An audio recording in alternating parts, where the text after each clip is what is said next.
Ce parc est-il radioactif? Beaucoup de Tokyoïtes se posent aujourd'hui la question.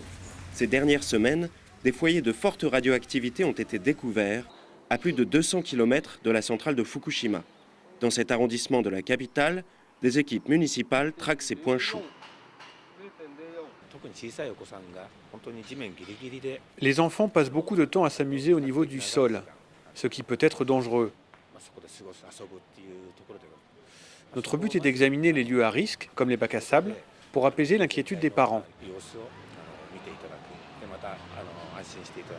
Depuis l'accident nucléaire de Fukushima, il y a 8 mois, les particules radioactives diffuses se sont concentrées, souvent dans des endroits où la pluie s'accumule, comme les espaces verts. Ici, rien n'a été décelé, mais ce père de famille n'est pas pour autant rassuré. Les autorités donnent des mesures de radiation, mais moi, je ne vois ça qu'à travers les médias. Je me demande parfois s'ils disent la vérité. Ça a un côté très inquiétant. Dans ce supermarché du même arrondissement, des doses très élevées ont été mesurées. Pourtant, elles ne sont pas liées à l'accident nucléaire. Derrière cette bâche, des techniciens creusent pour en trouver la source. Il pourrait s'agir de radium, une substance autrefois utilisée pour fabriquer de la peinture phosphorescente. Sans le savoir, les employés du magasin y sont peut-être exposés depuis des années.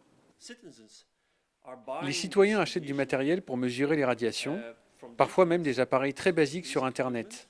Ils se promènent chez eux ou dans les écoles de leurs enfants et ils trouvent des sources de radiation qui sont là depuis longtemps. On ne les avait jamais détectées parce qu'auparavant personne ne s'y promenait avec ce type d'équipement.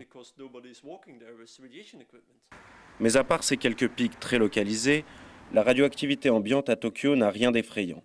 Elle se situe en général en dessous de 0,17 microsieverts par heure, une quantité équivalente à celle qu'on peut trouver à Paris.